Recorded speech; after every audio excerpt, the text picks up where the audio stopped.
सो आज हम देखेंगे कि डेटा एनोटेशन क्या होता है।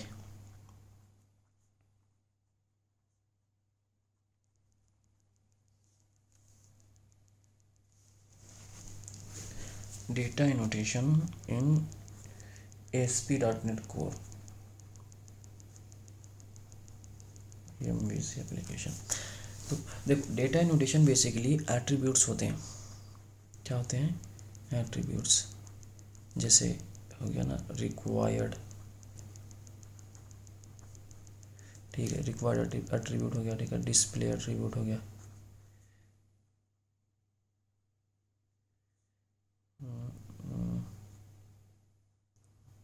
नेम, जैसा जो भी नाम आप डिस्प्ले करना चाह रहे हो वो उधर हो गया, ठीक है। उसके बाद की हो गया, और भी बहुत सारे एक्सेट्रा बहुत सारे एट्रीब्यूट्स होते हैं। तो एट्रीब्यूट्स यानी डेटा नोटेशन को एट्रीब्यूट्स ही बोलते हैं, यानी एट्रीब्यूट्स ही होते हैं।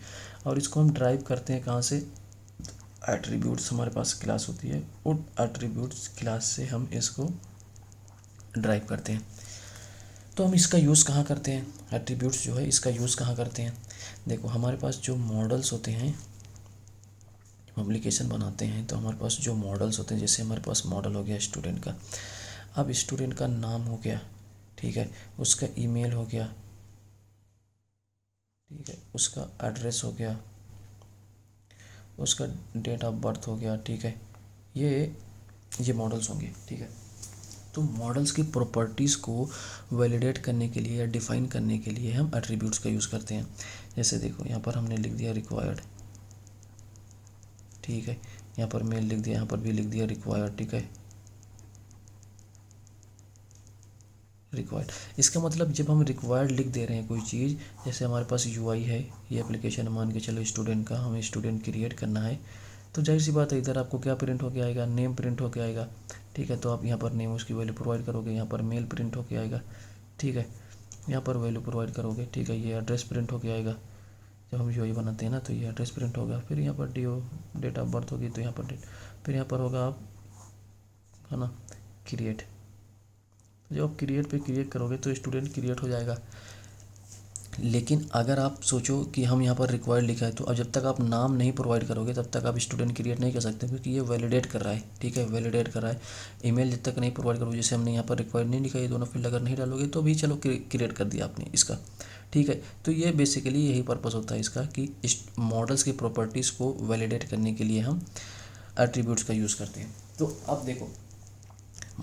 अब देखो जैसे क्रिएट करते हैं, तो आप इसको कैसे वैलिडेट करोगे? जब आप देखो इंटरेक्ट करोगे UI से, यानी जब व्यू से इंटरेक्ट करोगे, ठीक है, या डेटाबेस से इंटरेक्शन करोगे, आप डेटाबेस से इंटरेक्शन करोगे तभी आप वैलिडेट कर सकते हो।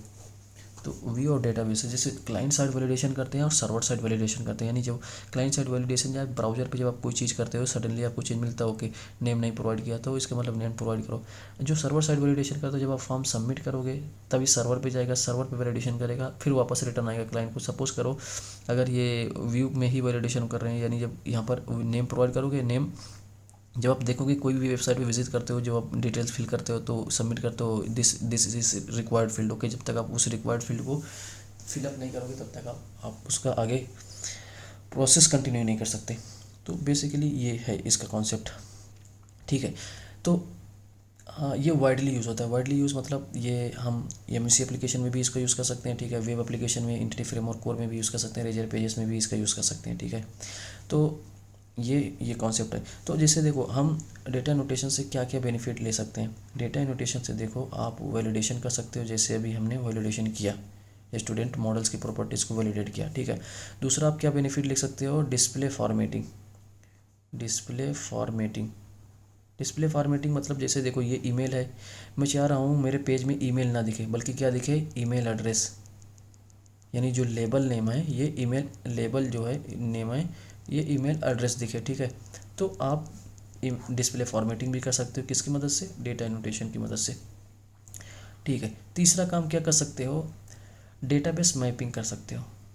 डेटाबेस मैपिंग मतलब जैसे देखो, जब हम एंटिटी फ्रेमवर्क को यूज़ करते हैं तो वहाँ पर हमारे पास जो ये डेटा मॉडल्स है, स्टूडेंट का डेटा मॉडल है, सेम हमारे पास टेबल क्रिएट होगा, यानी उसका नाम स्टूडेंट होगा, जो इधर क्लास नेम होगा उधर ये स्टूडेंट नेम होगा, ठीक है। और जो इसकी प्रॉपर्टीज़ होगी वो इधर कॉलम नेम होगा, ठीक है। ये कॉलम नेम, नेम हो गया, मेल हो गया, और भी जितने कॉलम होंगे। तो अगर आपको ये प्रॉपर्टीज नेम ईमेल है, आप यानी ये जो नेम है आप चाह रहे हो कि टेबल में मुझे नेम ना दिखे, बल्कि मुझे नेम की जगह कॉलम नेम स्टूडेंट नेम रखना है, तो आप डेटा नोटेशन की मदद से भी कर सकते हो। यानी जो नेम है आप स्टूडेंट नेम यहाँ पर इसी कॉलम में आप नेम है, आप चाह रहे हो मुझे नहीं ये नेम नहीं लिखना, बल्कि मुझे कॉलम नेम स्टूडेंट नेम चाहिए, तो आप स्टूडेंट नेम भी कर सकते हो। तो ये सारे बेनिफिट आप डेटा नोटेशन से उठा सकते हो, ठीक है। जैसे आपने यहाँ कुछ और लिखा, या आपने मान के चलो डेटा मॉडल आपने नहीं बनाया, किसी और ने बनाया, आपको डेटाबेस में जो डिज़ाइन आप कर रहे हो, आप चाह रहे हो नहीं मैं जिस हिसाब से मैपिंग करना चाह रहा हूँ कि नहीं मुझे नेम से मुझे कन्फ्यूजन हो रही है, मुझे एक काम करो स्टूडेंट नेम चाहिए, तो आप इस तरीके से डेटा एनोटेशन की मदद से आप ऐसा कर सकते हो। आपको प्रॉपर्टी चेंज करने की ज़रूरत नहीं है, बस डेटा एनोटेशन यूज़ करोगे तो उससे आप ये बेनिफिट ले सकते हो। समझ में आया, ठीक है। तो डेटा नोटेशन है, देखो ये पर्पस है, इस पर्पस के लिए हम यूज़ कर सकते हैं। और जैसे हमने बताया ना आपको कि डेटा नोटेशन जो है वो मल्टीपल एप्लीकेशन के साथ यूज़ कर सकते हैं। यानी देखो, अगर आप MVC application, ASP.NET Core MVC application और रेजर पेजेस के साथ जब हम डेटा नोटेशन यूज़ करते हैं, तो इसका मेनली पर्पस होता है मॉडल्स की प्रॉपर्टीज़ को वैलिडेट करने के लिए हम इसका यूज़ करते हैं। जब हम इसका एंटिटी फ्रेमवर्क कोर के साथ यूज़ करते हैं, यानी एंटिटी फ्रेमवर्क कोर में आप जब आप मॉडल ये डेटा नोटेशन यूज़ करते हो, तो वहाँ पर आप क्या करते हैं, वहाँ पर हम जाहिर सी बात है जो डेटाबेस स्कीमा वगैरह वो कॉन्फ़िगरेशन करने में मदद करते हैं। यानी प्राइमरी की, फॉरेन की, किस कॉलम को मुझे प्राइमरी की बनाना है, किस कॉलम को मुझे फॉरेन की बनाना है, ठीक है, क्या रिलेशनशिप रखना है, और जो कॉलम्स का नेम है ये नेम है, टेबल्स का नेम है ये नेम मुझे क्या रखना है, ठीक है। आप मुझे नेम अपडेट करना है, क्या अपडेट करना है, मुझे इसकी साइज़ क्या रखना है, ठीक है। यानी नेम का जो मैक्सिमम कितने कैरेक्टर आप स्टोर कर सकते हो, यानी कितने कैरेक्टर, 50 कैरेक्टर के नेम मुझे इससे एड्रेस है। अब एड्रेस को मैक्सिमम कितने कैरेक्टर में आपका एड्रेस होना चाहिए, 50 कैरेक्टर हो गया, 500 कैरेक्टर हो गया, वो होता नहीं है, वो सारी चीज़ें आप यहाँ पर कॉन्फ़िगर कर सकते हो किसकी मदद से, डेटा नोटेशन की। तीसरा क्या होता है, वेब एपीआई। वेब एपीआई भी आप कर सकते हो। जैसे देखो MVC, ASP.NET Core MVC और रेजर पेजेस के में मॉडल वैलिडेशन करते हैं, ठीक है। एंटिटी फ्रेमवर्क कोर में क्या करते हैं, कॉलम का नेम, टेबल्स का नेम, ओके, कॉलम की साइज़ वगैरह जो है, और किसको प्राइमरी की बनाना है, किसको फॉरेन की बनाना है, वो सारा बेनिफिट हम इसमें यूज़ करते हैं एंटिटी फ्रेमवर्क कोर में। वेब एपीआई में क्या करते हैं, जो इनकमिंग डेटा आता है उसको वैलिडेट, एंड पॉइंट जो हमारे पास एपीआई बनाते हैं, एपीआई के एंड पॉइंट पे जो इनकमिंग डेटा आता है उस डेटा को वैलिडेट करने के लिए भी हम डेटा नोटेशन का यूज़ कर सकते हैं, ठीक है। तो आई होप आपको समझ में आया होगा कि इन डेटा नोटेशन क्या है। देखो मैं एक बार फिर से रिवाइज कर देता हूँ। डेटा नोटेशन जो होता है वो एट्रीब्यूट्स होते हैं। ये देखिए एग्जांपल के तौर पे ये एट्रीब्यूट्स आपके हैं, ठीक है। ये आप एट्रीब्यूट्स ड्राइव बनते हैं, एट्रीब्यूट क्लास से ड्राइव बनते हैं, ठीक है। इसका यूज़ आप कहाँ करते हो, जैसे हमारे पास जो मॉडल्स होता है उसकी प्रॉपर्टीज़ को वैलिडेशन करने के लिए आप यूज़ कर लेते हो। वैलिडेशन मतलब जैसे जब हम फॉर्म बनाते हैं ना, तो जो सबमिट करने के टाइम में बोलते हैं ना ये रिक्वायर्ड फील्ड है, तो आप उसको फिल करना पड़ेगा तब आपका फॉर्म सबमिट होगा, ठीक है। ये रिक्वायर्ड फील्ड होगी। अब ये वाइडली यूज़ होता है, यानी आप मल्टीपल एप्लीकेशन में आप इसका यूज़ कर सकते हो, जैसे MVC, razor application, entity framework, web application, ये सारी चीज़ में आप यूज़ कर सकते हो।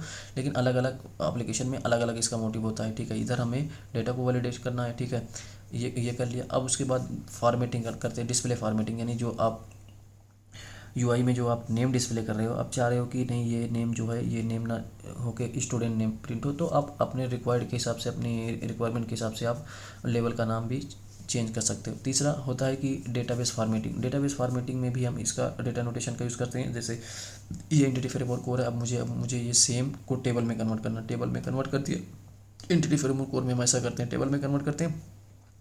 अब मान के चलो ये नेम मुझे यहाँ पर प्रॉपर्टीज नेम है, मुझे कॉलम में स्टूडेंट नेम चाहिए, तो एंटिटी फ्रेमवर्क कोर की मदद से हम ऐसा कर सकते हैं। तो बेसिकली ये पूरा मोटिव है। आई होप मैं इसको आगे चल के प्रैक्टिकल आपको दिखाऊंगा।